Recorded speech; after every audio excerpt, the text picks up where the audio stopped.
why the Sun's outer atmosphere is abnormally hot. Scientists have found the answer. Welcome to the Space Diary channel. Before watching, I want to ask you to help our channel by liking and subscribing. A new study offers another answer to the question of why the temperature in the Sun's corona is so different from the temperature of its surface. For many years, astrophysicists have been trying to solve one of the main mysteries of the Sun: what heats its outer atmosphere, or corona. The differences between the temperature here and on the surface of the star are enormous.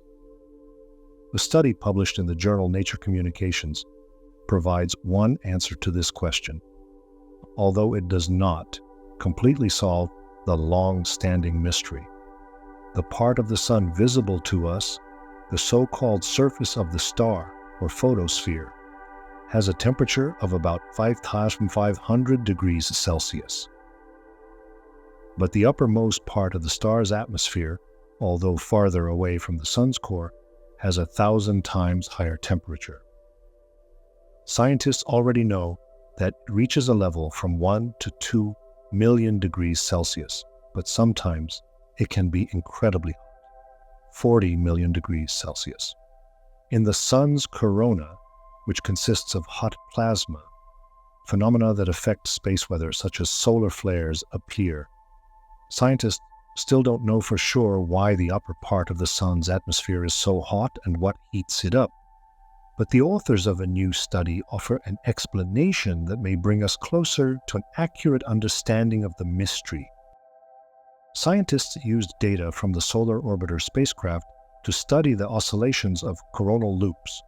These are huge, loop-like structures made of plasma that originate in the photosphere and penetrate the lower part of the Sun's corona.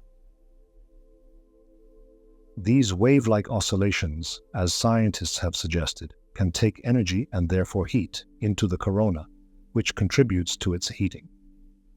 Astrophysicists have studied the cyclic movement of coronal loops in different directions, as well as up and down.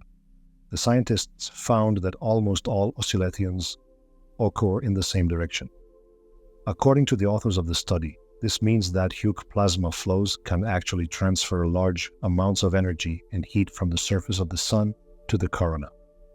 This is similar to cyclic heat waves, which can contribute to a significant increase in temperature in the upper atmosphere of the Sun and may explain the temperature difference. Although these waves have relatively low power, they are still constant sources of energy. The authors of the study point out that this new information is not a completely comprehensive answer to the long-standing question of what heats the solar corona, but this data will help find an answer in the near future.